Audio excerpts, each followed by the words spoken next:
Ciao a tutti, oggi parliamo di un argomento abbastanza delicato che però voglio realizzare un video per cercare di farvi capire alcuni concetti, soprattutto in questo periodo che è il periodo natalizio, dove sicuramente molti stanno pensando al regalo da fare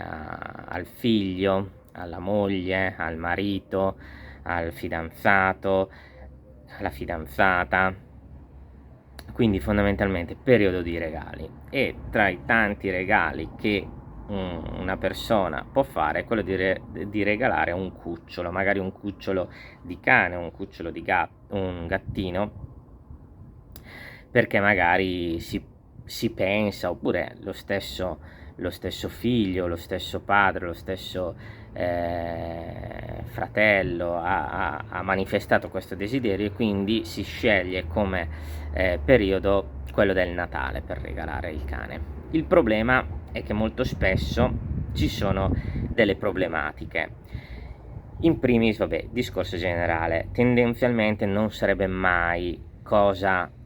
ottimale quella di regalare un cane o un gatto. E attenzione, non intendo dire che non bisogna regalare un cane o un gatto a priori, ma bisognerebbe essere molto sicuri che la persona a cui regaliamo questo cane o questo gatto sia consapevole, responsabile di cosa significhi avere un cane o un gatto, sia dal punto di vista della gestione, quindi stile di vita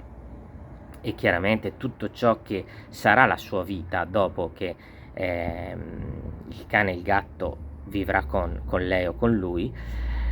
sia dal punto di vista economico, quindi sia quali sono le spese che dovrà affrontare, sia per ovviamente mantenerlo, per gestirlo, sia dal punto di vista sanitario. E quindi è molto importante che queste cose siano ben presenti nella persona a cui andremo a regalare un cane o un gatto. E quindi chiaramente questo è il discorso di non regalare un cane o un gatto, perché molto spesso questo tipo di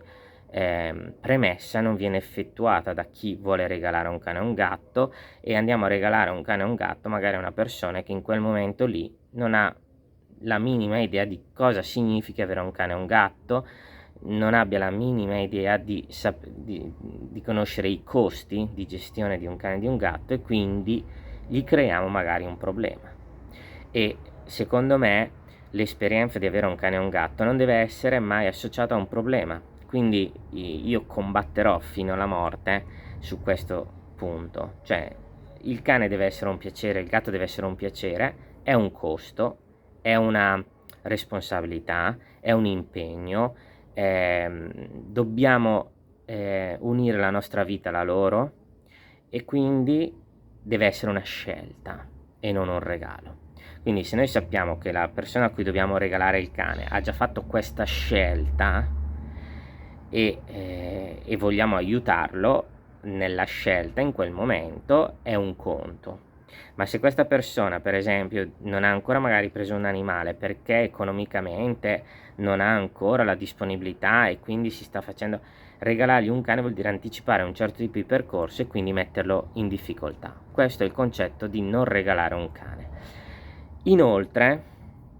molto spesso c'è questa brutta abitudine di voler regalare il cane in quel giorno, o il gatto in quel giorno, tipo Santa Lucia, che è il 13 dicembre, Natale, il compleanno, il giorno in cui c'è l'anniversario, e quindi a tutti i costi il cane e il gatto deve arrivare quel giorno lì. Non fa niente se il cane ha 50 giorni e non 70,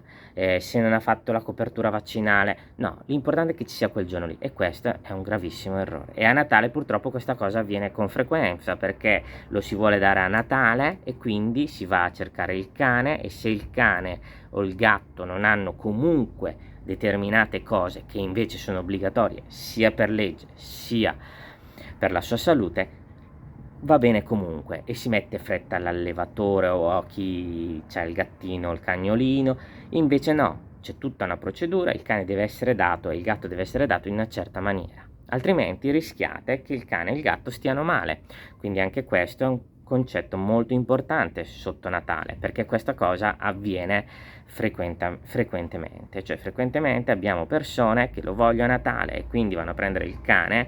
vanno là dall'allevatore, no, io devo dare la notte di Natale, ma il cane te lo posso dare il 5 gennaio, no, ma io lo voglio. E si cerca, no? Poi c'è chi è rigido e dice, oh, fai così, vai da un'altra parte perché il cane o te lo... Però sapete, il mondo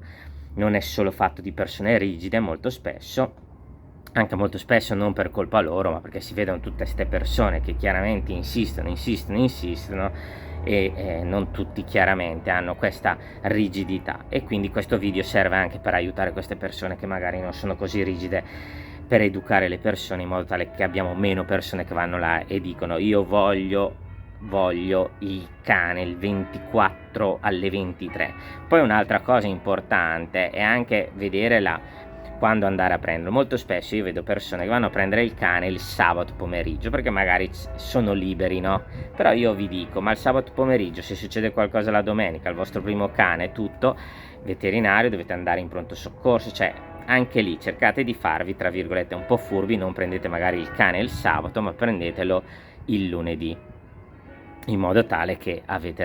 il veterinario il giorno dopo, per esempio. Questi sono un po' di accorgimenti che cerco di darvi. Questo vale sia per il Natale ma anche in generale quando prendete un cane. Molto spesso si prende il cane il sabato pomeriggio,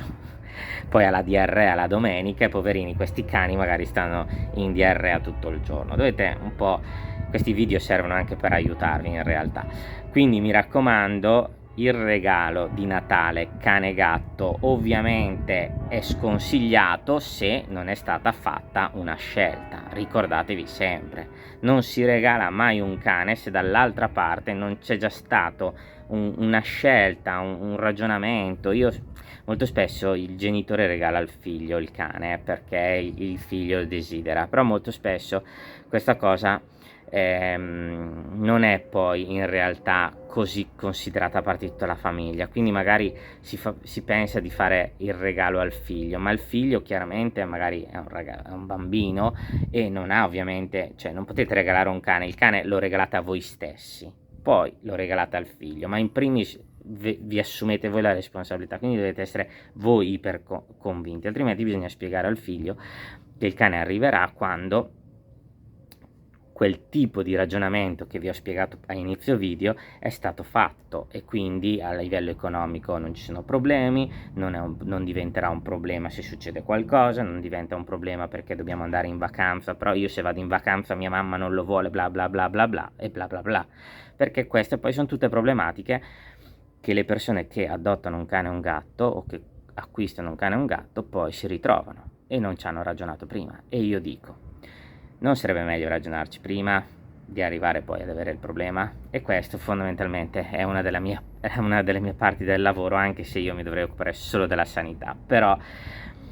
penso che nel mondo, se vogliamo vivere meglio, bisogna incasinarsi meno, e quindi questo ovviamente riguarda il cane e il gatto, ma questo discorso vale ovviamente per qualsiasi scelta, per qualsiasi desiderio, per qualsiasi cosa che noi vogliamo. Dobbiamo ragionare per evitare di trovarci poi un problema maggiore, un problema irrisolvibile, un problema che poi pensiamo che siano gli altri che ci risolvono. Più andremo avanti, più gli altri non ci aiuteranno. Voi dovete ragionare su voi stessi in primis e sul vostro nucleo familiare, sul vostro nucleo di amicizie. È molto importante. Molti problemi che noi dobbiamo gestire riguardano queste problematiche, purtroppo. Un saluto a tutti e alla prossima e buon Natale.